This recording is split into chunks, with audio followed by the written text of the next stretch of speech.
बिस्मिल्लाहिर्रहमानिर्रहीम। पारा नंबर 26।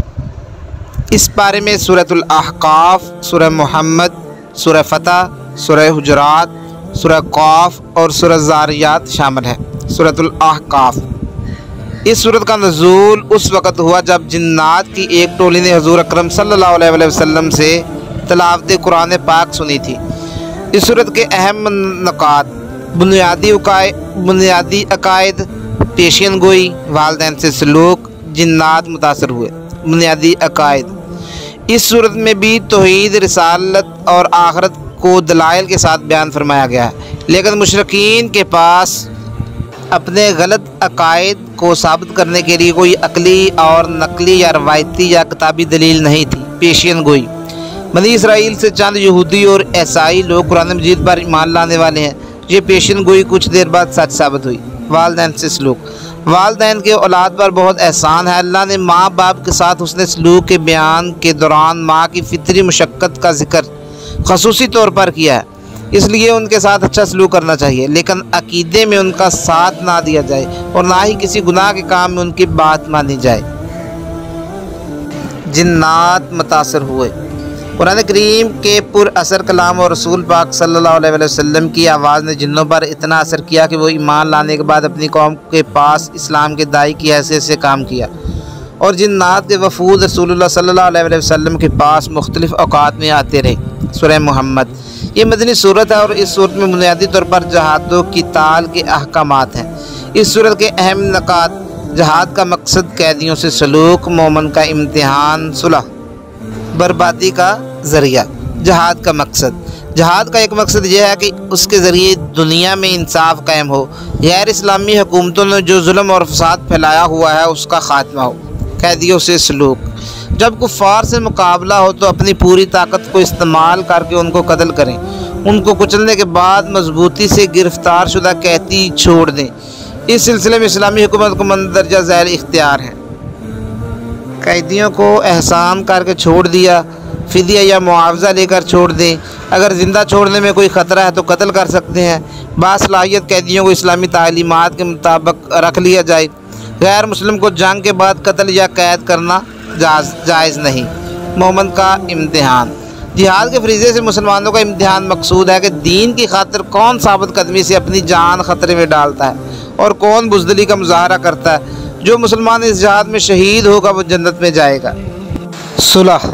अगर दुश्मन सुलह की तरफ झुके तो सुलह कर लो और बुज़दिली या कमज़ोरी की वजह से सुलह की दावत ना दो। बर्बादी का ज़रिया। अल्लाह और उसके रसूल सल्लल्लाहु अलैहि वसल्लम की इताअत से मुँह मोड़ लेना आमाल की बर्बादी का ज़रिया है। सूरतुल फतह। ये सूरत सूरह हदीबिया के मौका पर नाज़िल हुई। ये भी मदनी सूरत है। इस सूरत में फ़तह मुबीन से मुराद या तो सुलह हदीबिया है या फ़तह मक्का मुकर्रमा और इस पर मुफस्सरीन के यहाँ इख्तलाफ है। इस सूरत के अहम नकात: सुलह हदीबिया, सहाबा कराम का किरदार। सुलह हदीबिया। रसूल खुदा सल्लल्लाहु अलैहि वसल्लम उम्रे की नीयत से मदीना को आज़म सफ़र हुए। कुरैश मक्का ने मक्का दाखिल होने से रोक दिया। आप एक मुआहदा करके वापस आ गए। इस सूरत में सुलह हदीबिया के मुख्तलिफ वाक़यात बयान किए हैं। ये मुआहदा हिजरत के 6ठे साल में हुआ और 2 साल बाद हिजरत के 8वें साल में कुरैश की खिलाफ वर्जी की वजह से ख़त्म हो गया। उसके बाद रसूलुल्लाह सल्लल्लाहु अलैहि वसल्लम ने 10,000 सहाबा कराम के साथ मक्का मुकर्रमा की तरफ पेश कदमी फरमाई और फातिहा बनकर मक्का में नाजिल हुए। सहाबा किराम का किरदार। इस मुआहदे के तय करने में सहाबा किराम की तारीफ़ की गई है कि उन्होंने इस वाक़या के हर मरहले में बड़ी बहादुरी, सरफरोशी और इताअत का मुज़ाहरा किया। सूरतुल हुजरात। इस सूरत के 2 बुनियादी मौज़ूआत हैं: हुज़ूर अकरम सल्लल्लाहु अलैहि वसल्लम के साथ रवैया, मुसलमानों में इख्तलाफ का हल। हुज़ूर अकरम सल्लल्लाहु अलैहि वसल्लम के साथ ताज़ीम का रवैया। अल्लाह और रसूल की बताई हुई हदूद से आगे ना बढ़ना। आपकी मजलिस में अपनी आवाज़ नबी की आवाज़ से बुलंद ना करना। आपसे कोई बात कहते वक्त ज़ोर से ना बोलना। तमाम मामलात में आपसे पहले कोई राय कायम करना और उस पर इसरार करना आदाब के ख़िलाफ़ है। आप मसलहत के तहत फ़ैसला फरमाएंगे जिस पर सब राज़ी होंगे। हुजरे के पीछे से आपको आवाज़ देकर बुलाना मना किया गया। अगर कोई फासिक तुम्हारे पास ख़बर ले आए तो अच्छी तरह से तहकीक करना। मुसलमानों में इख्तलाफ का हल इस्लाम में ख़ानदान, कबीले, कौमियत, ज़ुबान वगैरह पर बड़ाई जताने का कोई जवाज़ नहीं है। तमाम मुसलमान इंसान बराबर हैं। फ़ौक़ियत सिर्फ़ किरदार और तक़वा की बुनियाद पर हो सकती है।